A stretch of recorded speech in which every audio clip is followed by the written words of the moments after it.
Good morning, Excellencies, dignitaries, honored guests, ladies and gentlemen. On behalf of the Ministry of Shipping, Government of India, the Government of Maharashtra, the Federation of Indian Chambers of Commerce and Industry, and the Confederation of Indian Industries, I'd like to welcome you all to the first ever Maritime India Summit 2016.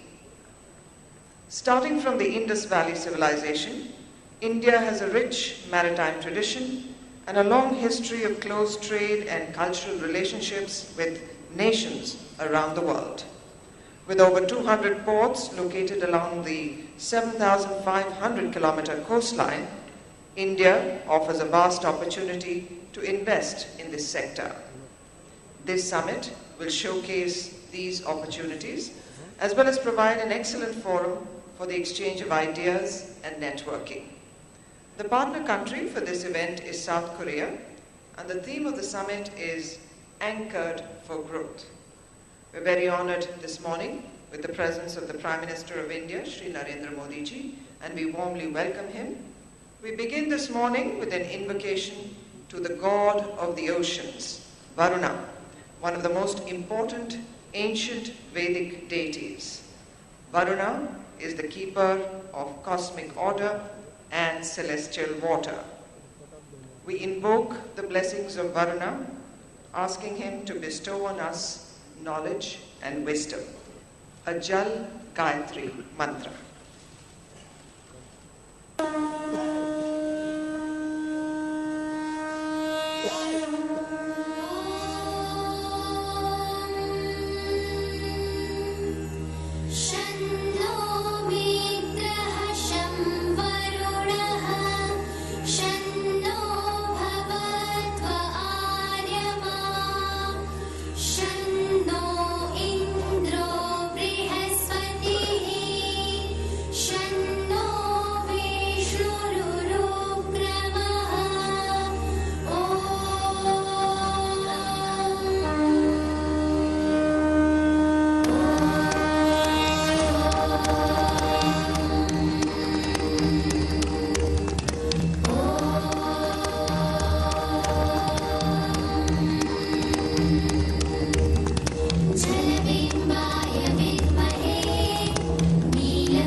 Today is the 125th birth anniversary of Dr. Bhimrao Ambedkar, the architect of the Indian Constitution and a champion for the underprivileged.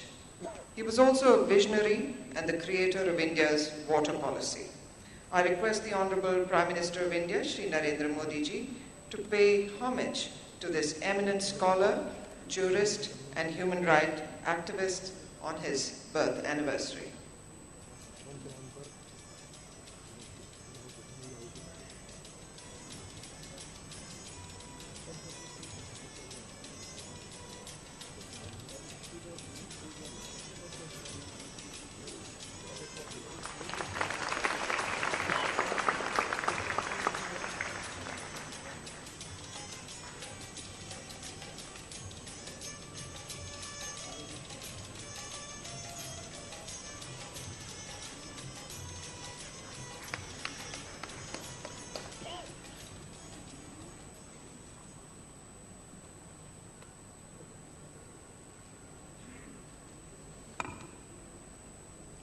We're very privileged at this first ever Maritime India Summit to have with us the Prime Minister of India, Shri Narendra Modi ji, and I request the Honorable Minister for Shipping, Road Transport and Highways, Shri Nitin Gadkari, to welcome him with a bouquet of flowers.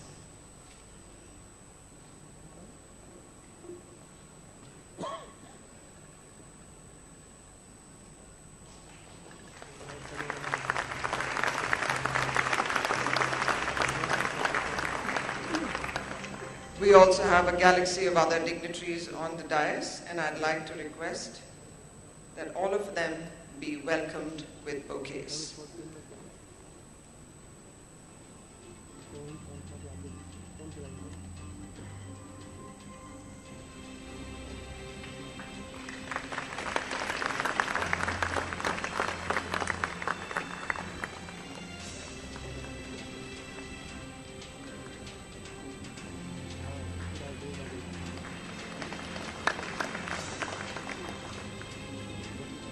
And now, formal welcome address by the Minister for Shipping, Road Transport and Highways, Shri Nitin Gadkari.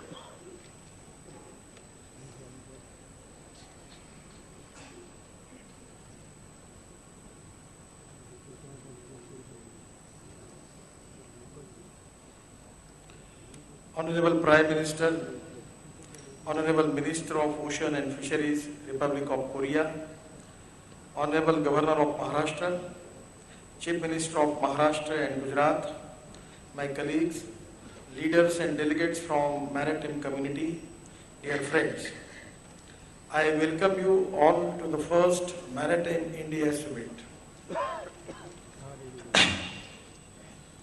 Today is the 125th birth anniversary of Baba Saheb Ambedkar.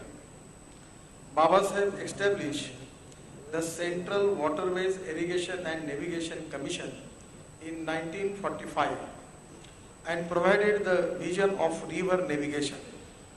It is a fitting tribute to Baba Saheb that the first Maritime India Summit is happening on his birth anniversary.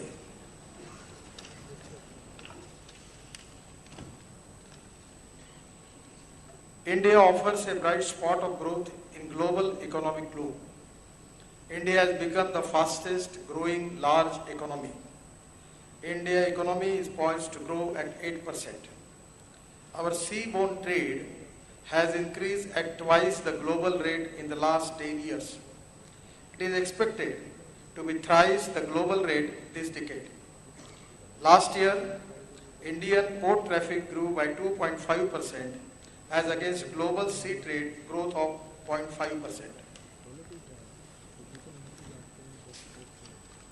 India has 7,500 kilometers of long coastline and over 14,500 kilometers of navigable rivers. Yet only 6% of our domestic transportation is through waterways.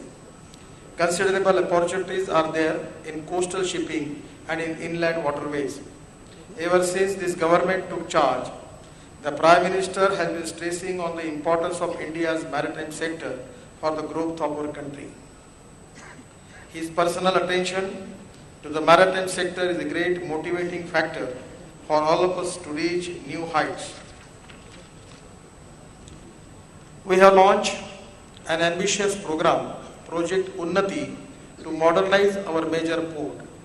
Presently, we have 12 major ports. The efficiency of our major ports has improved by 30% in the last year.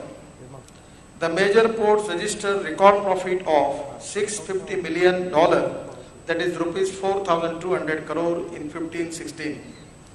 The turnaround time in ports has reduced by 20%, enabling customers to save over $200 million, that is 1,300 crores. We have added 165 million tons of new capacity in last 2 years, 74 million tons in 14-15 and 91 million tons in 15-16, highest ever.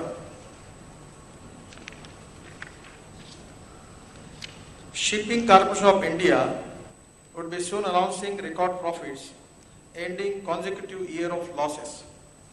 Our Parliament has passed a historical bill declaring 111 national waterways. We have already started the development of 5 waterways. In Jalamarga Vikas project, we are investing over $600 million, that is rupees 4,200 crore, to make Ganga navigable from Varanasi to Haldia, covering a distance of 1,620 kilometers. We are in the process of starting works about $200 million, rupees 1,200 crore. We plan to double our port capacity in next 10 years, build 6 to 8 new green ports with the investment of $8 billion, that is rupees 50,000 crore. Work on 3 ports will start in this year. Implement over 40 rail and 40 road projects with investment. Opportunity of $30 billion, that is rupees 2 lakh crores. We have already formed a port rail connectivity corporation to enhance connectivity. We set up 14 coastal economic zones, CEZ, to create 1 crore jobs, out of which 40 lakhs jobs directly and 60 lakhs jobs indirectly. Marginalized coastal communities, fishermen and youth are central to the vision and policies of our government. Sagarmala will open up a world opportunity for these people. Friends, we have several steps to ease investment in maritime sector in India. 100% FDI in port development projects, 10 years of tax holiday for infrastructure projects in ports and inland waterways, infrastructure status for shipbuilding, and exemption of custom duty and excise duty on inputs of shipbuilding and ship repair.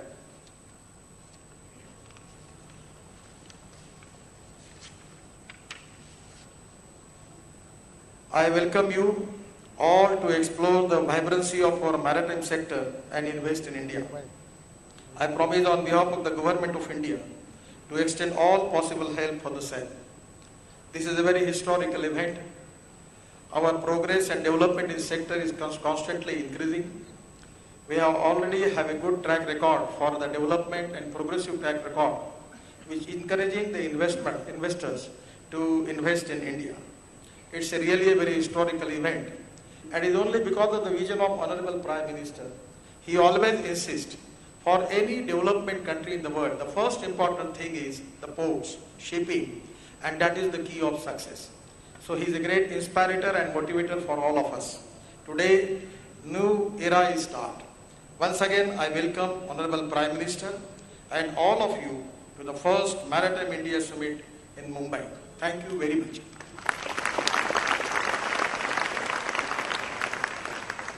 Thank you, sir. We have the pleasure of having with us today the Honorable Secretary General of the International Maritime Organization, Mr. Kitak Lim, and I'd now like to request him to address the gathering.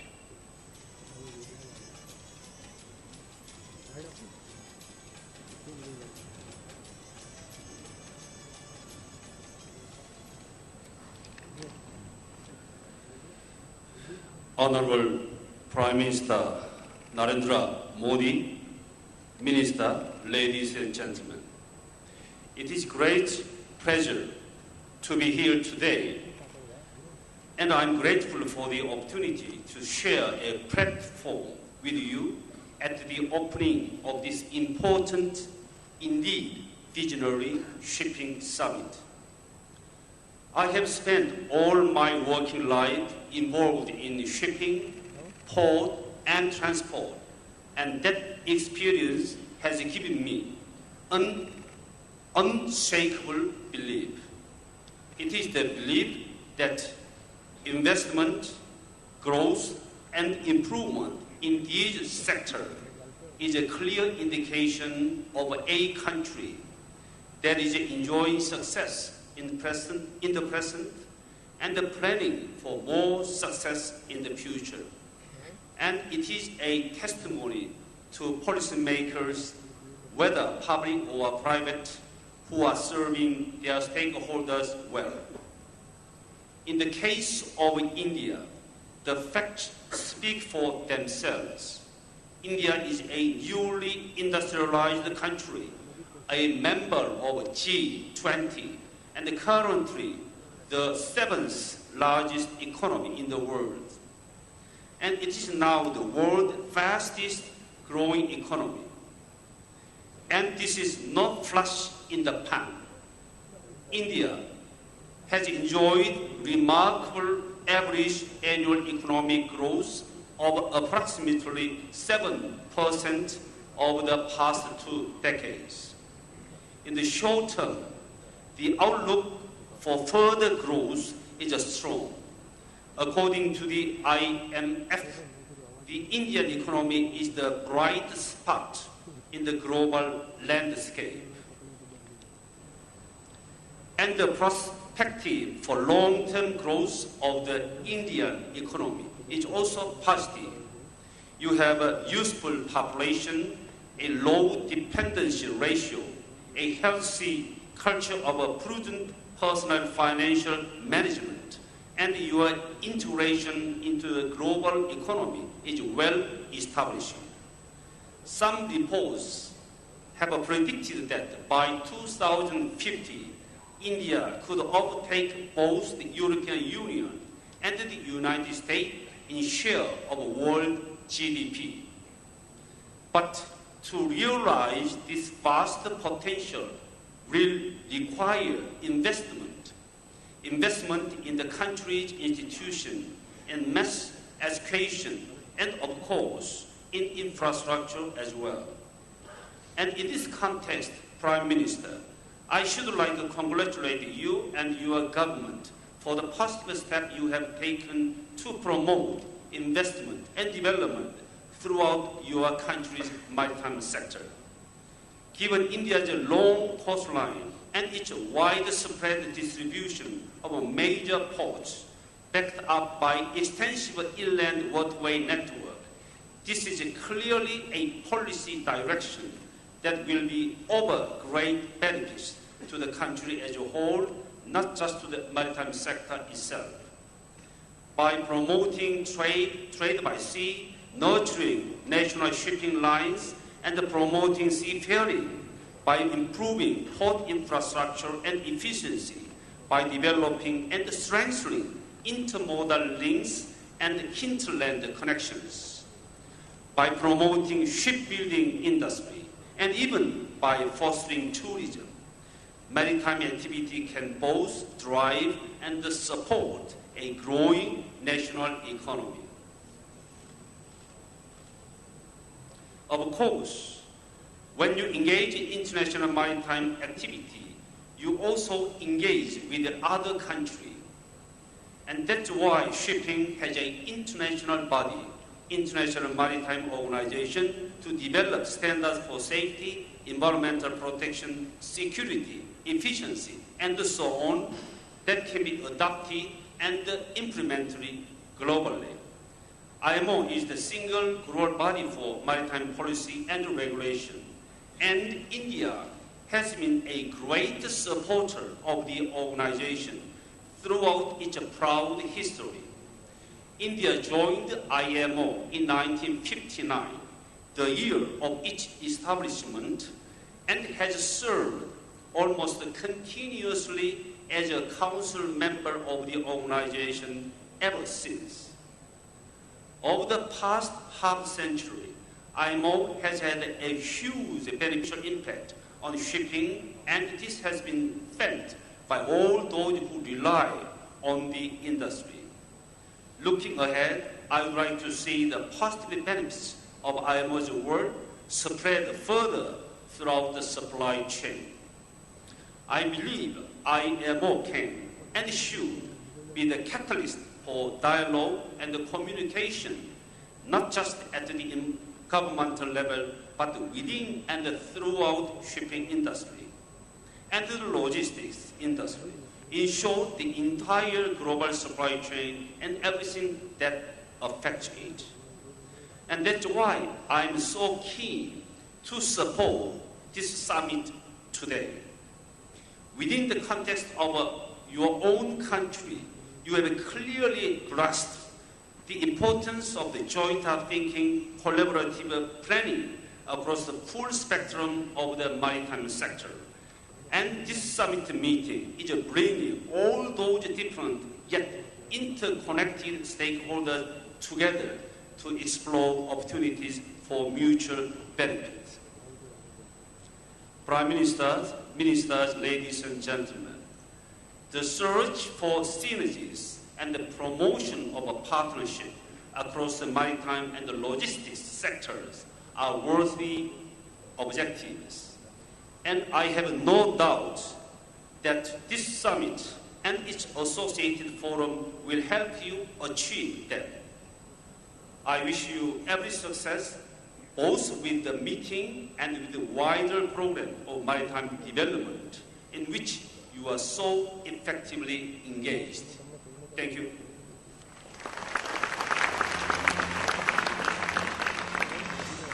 Thank you, sir, for your very encouraging words. Specially prepared for this Maritime India Summit, we now have the screening of a short film on the Indian maritime sector and investment opportunities.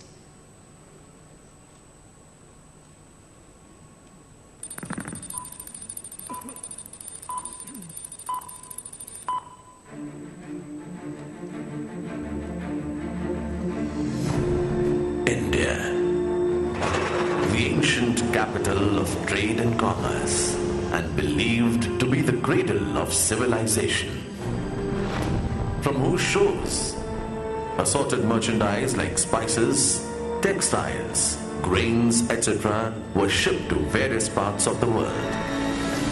Lothal, the oldest inland tidal dockyards, stands testimony to India's maritime prowess. This glorious and golden era of the past still holds under its belt an ocean of unexplored opportunities. So, the time is now. The moment is right for the nations of the world to meet, trade, and grow in a conducive environment. To break the waters and drop anchor at the Maritime India Summit 2016, anchored for growth. A 7,500 kilometer vast coastline combined with 14,500 kilometers of inland waterways is an open opportunity for the world to explore the vast potential of India, because the seafaring trade here is growing at twice the global growth rate. And currently India, the world's fastest growing large economy, is undertaking its biggest maritime mission to usher in port-led development. The Make in India campaign has already garnered the attention of investors across the world. Now, for the first time in India, under the Sagarmala project, a national perspective plan has been drawn to regain India's lost glory in the maritime sector. And from this platform today, you can skim the expanse of 200 large and small ports, or navigate through 111 inland waterways leveraging their vast economic benefits, and set sail on the mainstay of opportunities worth 60 billion US dollar in more than 150 projects covering port modernization, new port development, hinterland connectivity, multimodal logistics, inland waterways connectivity, international shipping, coastal shipping, shipbuilding, ship repair and ship recycling, port-led industrialization, green initiatives in ports, and cruise shipping and lighthouse tourism. Coastal economic zones have been planned with massive thrust on infrastructure, including power, connectivity, and ease of doing business for the investors. The biggest maritime revolution has already begun. A number of projects have already materialized. Agreements are being signed. Potential of each port has been identified. New greenfield ports have been earmarked for development. Special emphasis has been laid on skill development, exposure to new technologies, and job creation. Procedures have been simplified and policies streamlined. The never say die spirit of the people and the will of the government of India is the tour de force behind this summit. हमारे देश में बंदरों का विकास कम अधिक मात्रा में हर कोई सोचता रहा, लेकिन आज सिर्फ पोर्ट डेवलपमेंट से काम चलने वाला नहीं है। आज आवश्यक है पोर्ट लेड डेवलपमेंट, और पोर्ट लेड डेवलपमेंट के आधार पर हमारे पोर्ट के साथ मैक्सिमम इंफ्रास्ट्रक्चर की कनेक्टिविटी हो, और इस काम के लिए हमारे देश के पूरे समुद्री तट को जोड़ने वाला एक सागरमाला प्रोजेक्ट हम आगे बढ़ा रहे हैं। Giving further impetus to this endeavor is the partnership of Republic of Korea for the summit. The summit today welcomes all regional and international players in the maritime sector to partner, invest, and prosper from the vast unfolding opportunities that a country's rich maritime past can offer to the present. So, all hands on deck, cast off and set sail. Turn with the wind and drop anchor.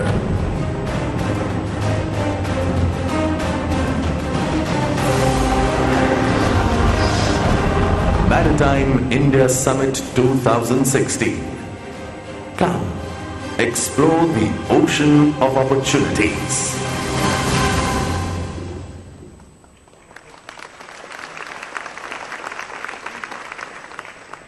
We are very fortunate that Korea is our partner country, and I'd now like to request Mr. Kim Young-suk, Honorable Minister for Oceans and Fisheries, Republic of Korea, to please address the gathering.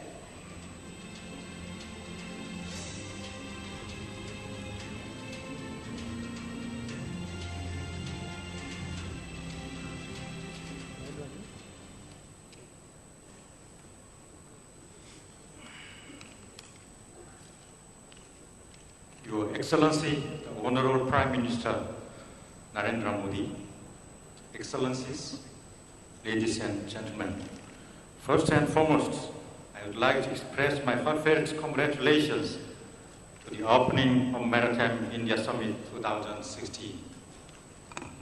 I would also like to extend my sincere appreciation to Honorable Prime Minister Modi and the Government of India for inviting the Republic of Korea to this significant event as partner country and for welcoming us with warm hospitality. My gratitude also goes to the private sector participants who have traveled a great distance from all over the world to join the summit, and the organizers for their dedicated efforts to arrange the summit so superbly.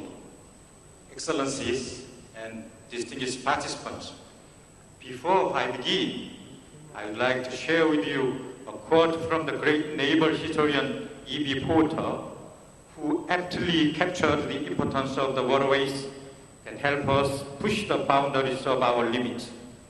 When man ceased to look upon streams, rivers, and seas as various and learned to use them as highways, he made a giant stride towards civilization. The waterways of the world provided a new mobility to man himself, later to the products of his toil and skills, and all the times to his ideas. I believe that Maritime India Summit 2016 is a true manifestation of this quote. And I am enormously pleased and proud to witness that Korea is part of this marvelous event. Korean history tells us that a princess from the Ayuda kingdom sailed across the Indian Ocean 2,000 years ago to become the queen of Gaya, the old kingdom in the southernmost area of Korean peninsula. If you allow me to make a personal note, I would like to highlight that I happen to be in the princess's bloodline, as she was my great-great-grandmother.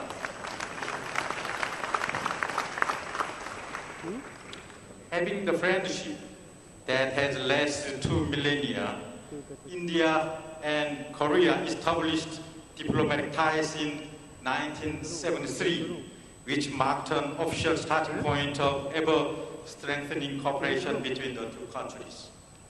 Further to this diplomatic milestone, India and Korea signed a comprehensive economic partnership, namely SEPA, 7 years ago, which has recently been culminated in the form of special strategic partnership. Excellencies and distinguished participants, the ocean has long served as the principal medium of trade and migration, through which 78% of the global trade is disseminated. In this sense, I would not be exaggerating to say that the world economy literally owes its growth to the ocean. The world-renowned scholar Paul Kennedy once said that sea power is the source of national wealth and competitiveness in the 21st century. India and Korea, as the partners in economic development, are facing unfathomable opportunities to make a new leap forward through our cooperation in the field of maritime affairs and fisheries. My firm optimism for our bright future stems from two reasons. First, both India and Korea are peninsulas. As the minister taking the helm of oceans, maritime affairs and fisheries, and even polar policies of Korea, I sometimes look at the world map upside down. From this point of view, it clearly unfolds how the Korean Peninsula is connected to the 6 continents and the 5 oceans, while giving me inspirations for the possibility to navigate through the North Sea route in the future. As the geographic hub that connects to Asia, Africa, and Europe, India is also endowed with great potentials for growth through the ocean. It gives me tremendous excitement to imagine what India and Korea could accomplish together as two strong bridges that connect the world. The second reason that reinforces my optimism is India's Next Step initiative. Today, the Honorable Prime Minister Modi's Make in India policy has propelled India on a sharp growth path, having been driven mainly by the manufacturing sector. As a country that relied its economic growth on manufacturing, Korea can foresee what the next step would be. The trade expansion that generates a virtuous circle, a growing number of goods and services will be transported through sea routes, which will then call for more cargo carriers, which in turn creates the demand for port development and improvement to accommodate growing trade volume. Fortunately, Korea has the technologies and expertise in the relevant fields to support India in tapping into these great potentials. Korea stands ready to share this strength with India to support the development of the oceans industry. This context makes Maritime India Summit 2016 more significant, which will give splendid inspirations to all participants to navigate our oceans industry towards a bright future. Excellencies and distinguished participants, there is an old Korean saying that goes 이심전심 in Korean, and मैंने आपके मन की बात समझ ली है in Hindi.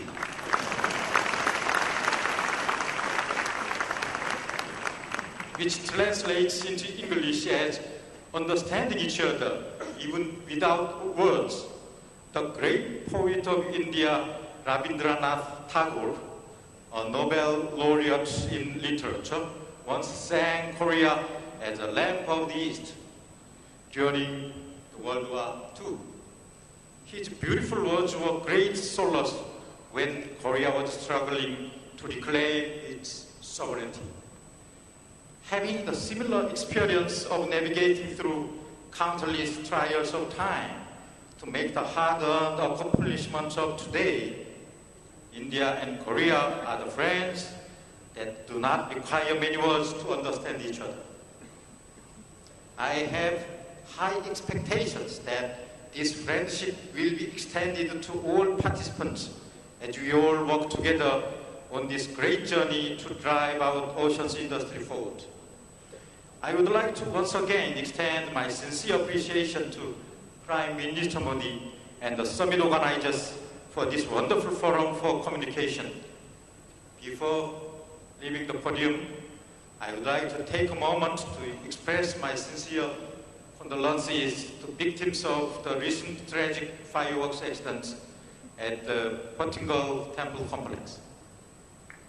My heart goes out to the victims and their beloved ones, and I pray that the deceased will lead a happier life when they are reborn to their next life. Dhanyavad. Thank you.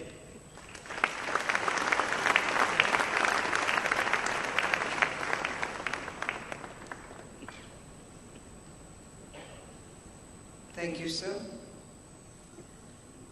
To harness India's long coastline and inland waterways, the Government of India has embarked on the ambitious Sagarmala program, which aims to promote port-led development in the country.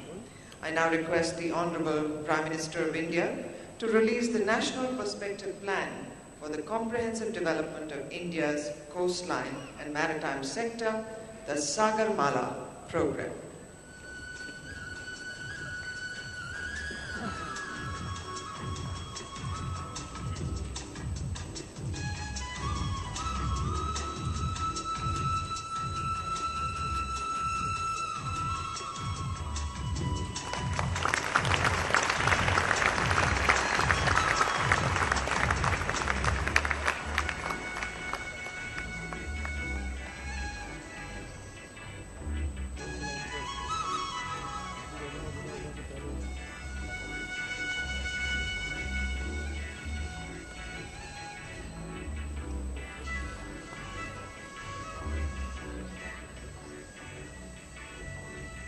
Thank you, sir.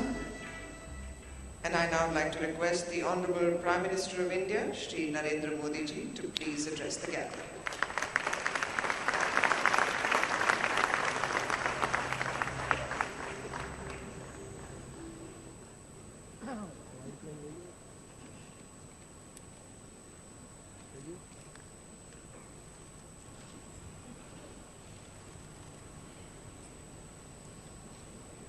Honorable Governor of Maharashtra, Honorable Chief Ministers of Maharashtra and Gujarat, His Excellency Mr. Kim Yong-sok, Minister of the Republic of Korea, our Union Minister for Shipping, Mr. Nitin Gadkari ji,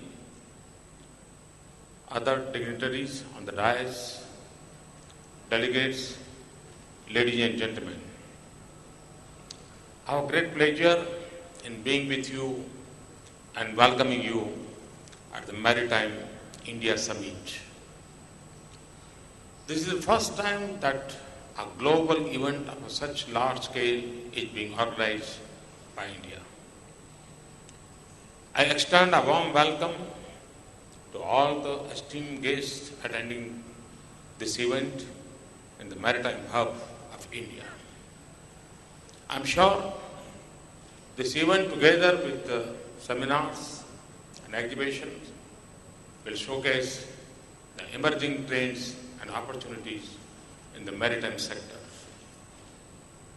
We all know that oceans cover more than 70% of the Earth's surface. We also know that oceans contain 97% of the Earth's water. Therefore, maritime transport can be the most extensive mode of transport. It is also the most eco-friendly mode of transport. However, there is one more aspect to this fact, which is that ocean contains 99% of the living space on the planet. This means that our lifestyle, transport systems, and trading behavior should not spoil the ecology of the oceans. Also, maritime security, freedom of navigation, and safety and security of sea lanes is equally important. The challenges of climate change have shown that even offshore human behavior can change the ecology, glaciers, and oceans. This is already causing a lot of concern for island countries and coastal communities in particular.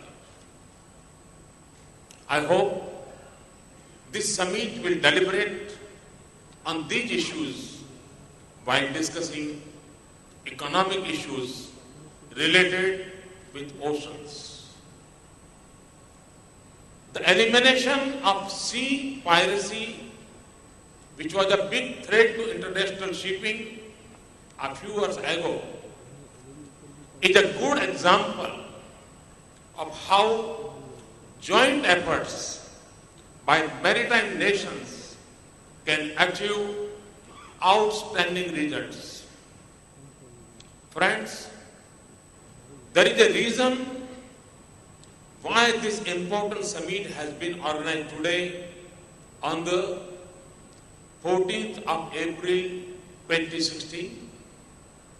Today is the 125th birth anniversary of a great son of India who also lived and worked in Mumbai. I am referring to Dr. Bhimrao Babasaheb Ambedkar, who was the architect of our constitution. He is also the architect of the water and river navigation policy in India. I offer my profound respect to Dr. Babasaheb Ambedkar on this auspicious day. I also wish and pray that his wisdom continues to guide us in our efforts toward nation building. Many of us may not know that Babasaheb created two powerful institutions related to water navigation and power. They were the Central Waterways Irrigation and Navigation Commission and the Central Technical Power Board. His observations while setting up these two organizations is a testimony to this great foresight. I quote from his address on 3rd January 1945. The objects which have led to the setting up of two organizations are to advise on how the water resources can be best utilized and how a project can be made to serve purpose other than irrigation. Dr. Ambedkar had emphasized the importance of the new waterway policy in order to lay the foundation for a regime of prosperity for the millions of poor of our country. I am happy to state that we have embarked on the development of our national waterways is keeping with Babasaheb's vision and foresight. With a GDP growth rate of more than 7%, India is the fastest growing major economy today. The IMF and the World Bank have indicated even better prospects in the days to come. We are taking aggressive steps to ensure that our processes of growth is both fast as well as inclusive. This summit is another step to realize Babasaheb's dream of an economically strong socially empowered and technologically equipped India. I understand that more than 4,500 dignitaries and delegates from around 40 countries are participating in this summit. I am particularly happy that the Republic of Korea is the partner country for this event. I thank the President of Korea and also the Senior Minister, Mr. Kim Yong-seok, who is present here. Friends, we Indians are inheritors of a glorious maritime heritage. The world's first dock was built at Lothal in Gujarat around 2500 BC during the Harappan civilization. This dock was equipped to berth and service ships. It was built after studying tidal flows. In addition to Lothal, there were also some other Indian ports which were major drivers of global maritime trade 2000 years ago.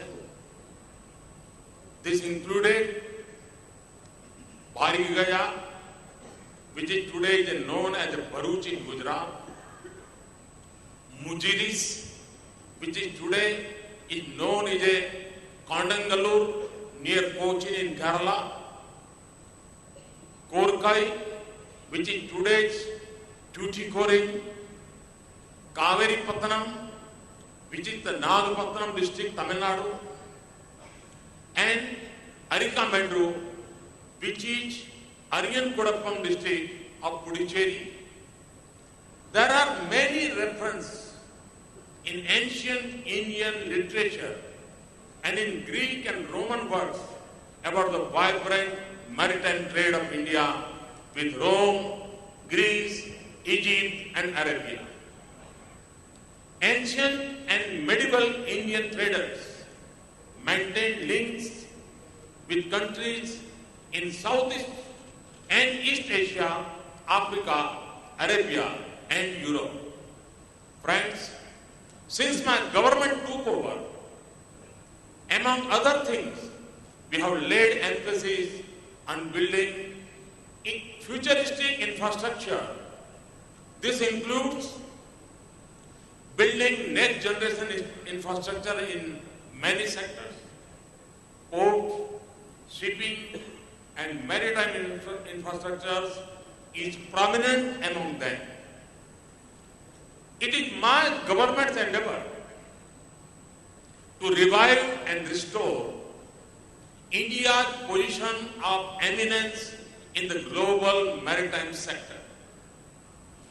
Building upon our glorious maritime tradition, we are working hard to achieve new heights in this area. In the very early days of government, we announced the Sagar Mala project.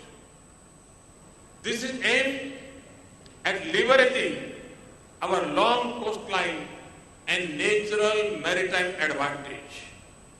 It also focuses on promoting port-led development, energizing the coastal economy and infrastructure development in these areas. We particularly want to modernize our ports and integrate them with special economic zones, port-based smart cities, industrial parks, warehouses, logistic parks, cold storages, and transport corridors.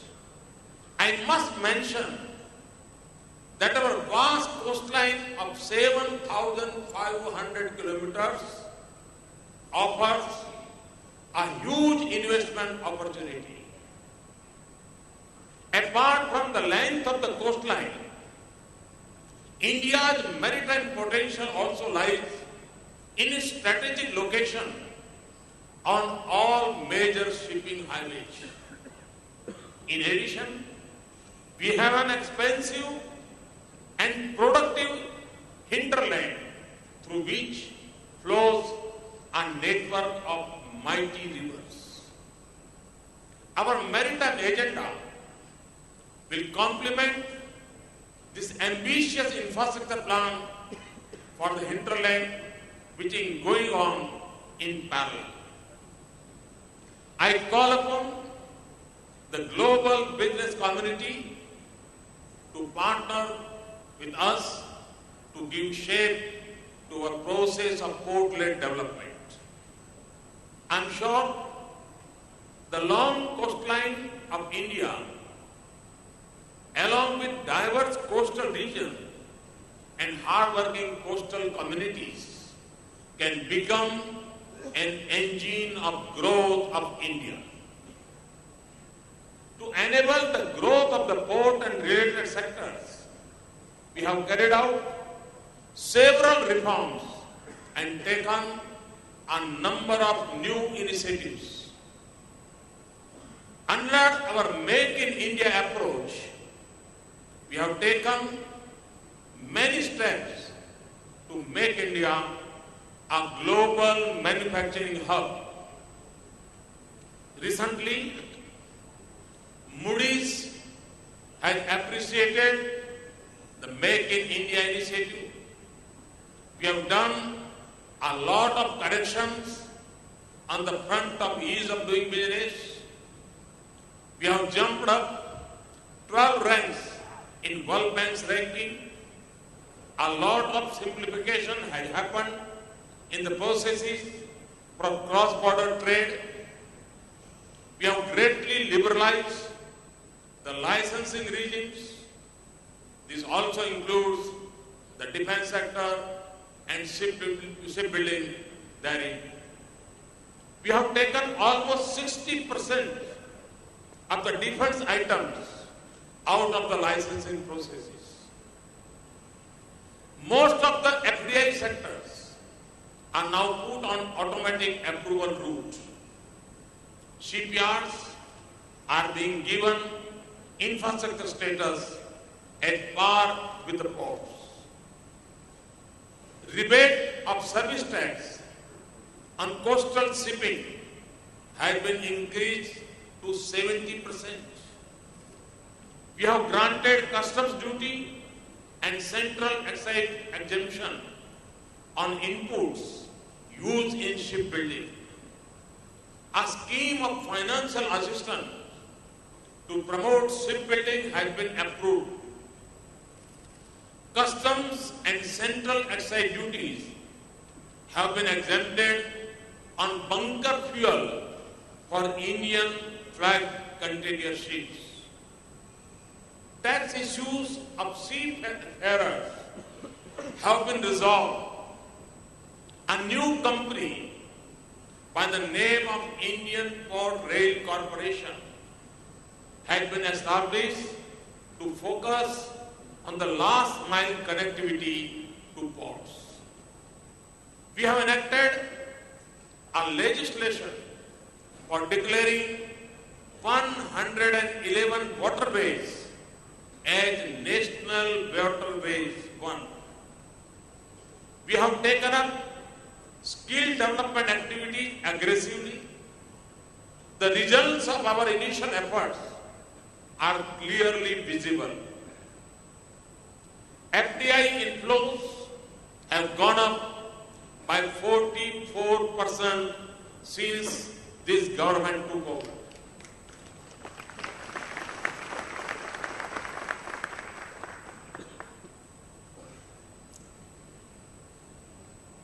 In fact, the year 2015-16 has seen the highest ever FDI inflow into India. India's highest ever quantity of cargo handled by major ports was in 2015. The port efficiency parameters have shown very good improvement. India's fastest average turnaround time in ports was in 2015. In the last 2 years, our major ports have added 165 million ton capacity with record addition in each year. 94 million ton capacity was added by these ports in 2015-16 alone, which is the highest ever. The traffic in major ports has shown a healthy growth of more than 4% in the last 2 years, despite global slowdown. The performance of the major ports in the last 2 years has been remarkable. Operating profit margins, which are declining, have increased.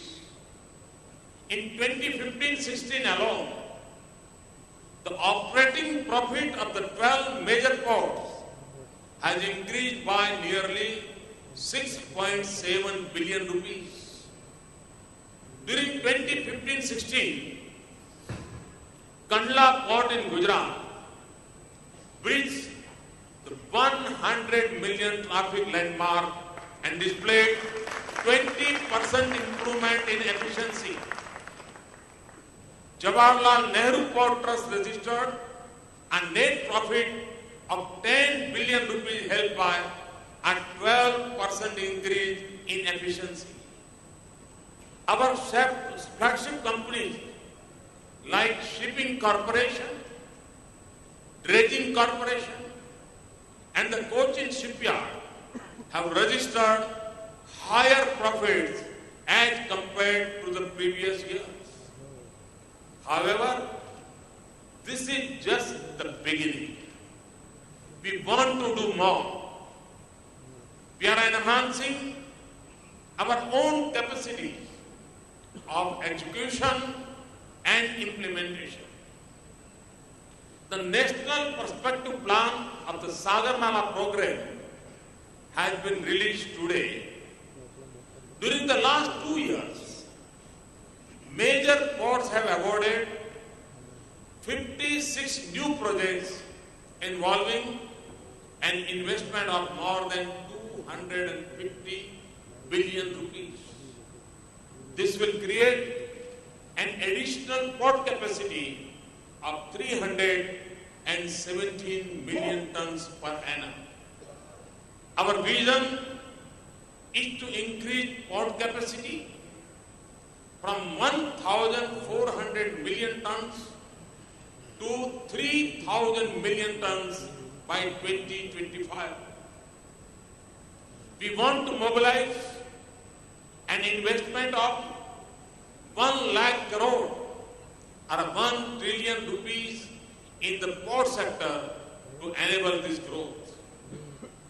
5 new ports are planned to meet the increasing demand of the exit trade, which will rise in proportion with the fast-growing Indian economy. New ports are also being developed by several coastal states of India. The multiple measures to promote coastal shipping, coupled with the anticipated rise in domestic production of coal, is expected to enhance coastal transportation of coal by at least 4-fold by 2025. We are engaging with our immediate and regional neighbors to promote shipping and maritime security. Recently, India has signed a coastal shipping agreement with Bangladesh, which will be mutually beneficial. India is also engaged in the development of Chabahar port of Iran. A special purpose vehicle by the name India Ports Global Limited has been established to take up maritime projects overseas. I am informed that the Minister of Shipping is showcasing about 250 projects with investment opportunity in the maritime sector. These projects include various infrastructure development opportunities in 12 major ports, projects in 8 maritime states and other agencies. Of these, over 100 projects have been identified under the Sahab project. With more than 14,000 kilometers of navigable inland waterways in the country, there is a tremendous potential for development in this sector. My government is committed to integration in infrastructure. We are also committed to creating an enabling environment for investors and facilitate investments with an open mind. Friends, all this is being done to benefit the common man. This is being done to provide employment to our youth. This is particularly being done to empower coastal communities, particularly fishermen. Approximately 18% of India's population lives in 72 coastal districts. It comprises 12% of India's landmass. Therefore, there is a need for holistic and sustainable development of coastal regions and communities, particularly for the fishermen. Development of coastal communities, especially fishermen, requires an integrated approach. As part of the Sagarmala program, we will adopt a comprehensive approach with focus on capacity building and training, upgrading of technology, and for improving physical and social infrastructure. This will be done in collaboration with the coastal states. These initiatives will create employment opportunities of approximately 10 million jobs over the next 10 years. This includes 4 million direct and 6 million indirect jobs. To broaden livelihood opportunities further, we are planning to deploy modern and sophisticated fishing vessels. This would enable them to harness resources in India's exclusive economic zone. In addition, we are also focusing on value addition in fisheries, aquaculture, and cold chain development. The port sector in India is a good mix of private and public port, with both contributing to the growth of the sector. The PPP model of development has been quite successful in this sector and has helped in bringing latest technology and best practices. Private ports have been growing at a very healthy pace and have nearly doubled their capacity in the last 5 years. They handle around 45% of the total cargo. Most of these ports are new with modern facilities and can match the best international ports in terms of performance and infrastructure.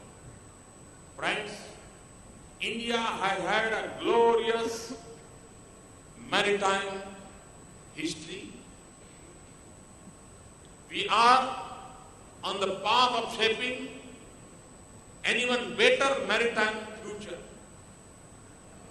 The maritime sector not only creates and facilitates economic activities, it also connects countries and civilizations.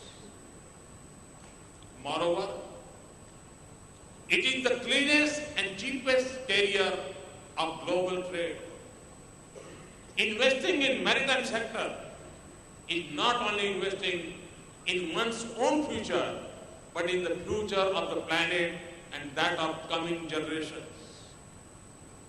However, in this sector, no country can achieve the desired results in isolation. Nations have to collaborate to realize this potential and to overcome challenges in this sector.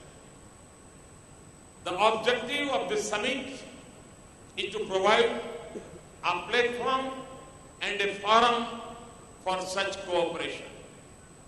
To conclude, I would like to say that this is the right time to come to India. It is even better time to come through the sea route.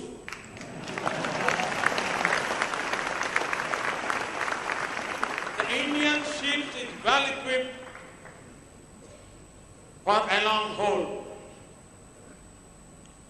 Do not miss it. Missing it means missing a pleasant journey and a great destination. Once you are here, I assure you that I will personally hold your hands to see that your berthing is safe, secure, and satisfactory. At last, I again pay homage to Baba Sahab Ambedkar on 125th birth anniversary.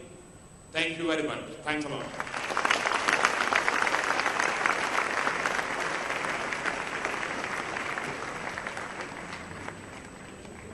Thank you, sir, for those inspiring words.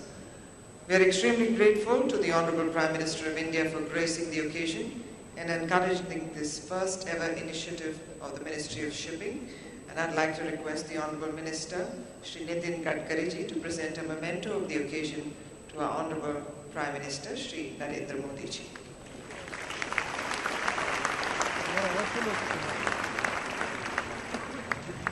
We would also like to thank all our other dignitaries on the dais for being here, and I request the Secretary Shipping, Shri Rajiv Kumar, to present a memento of the occasion to each of our very special guests this morning.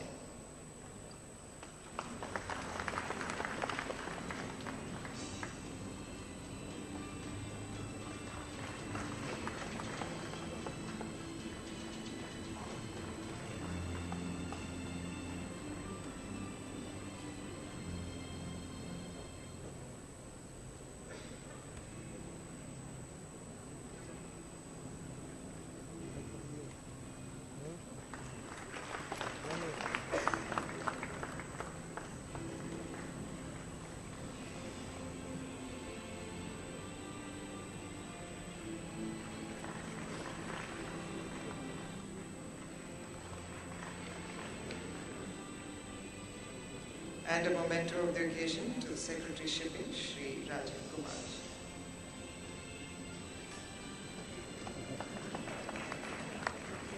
Finally, to propose a vote of thanks, I'd like to invite the Honorable Minister of State for Shipping, Road Transport and Highways, Shri P. Radhakrishnan.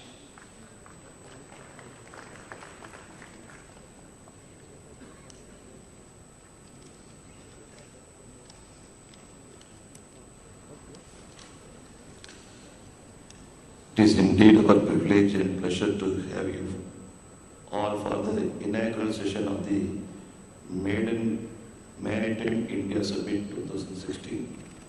We are greatly honored that the summit has been inaugurated by the Honorable Prime Minister of India, Shri Narendra Modi. We are extremely grateful to Honorable Prime Minister who kindly consented to inaugurate the summit. I also extend my heartfelt thanks to His Excellency the Governor of Maharashtra, Honorable Minister of Shipping Shri Nitin Gadkari,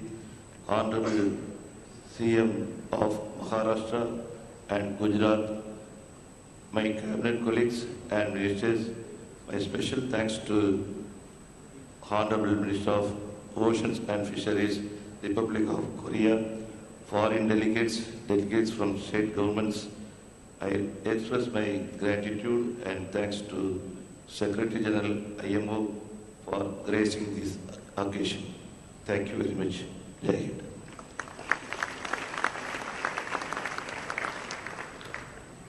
Excellencies, ladies and gentlemen, that concludes this inaugural session. Please remain in your seats until our dignitaries leave the dais.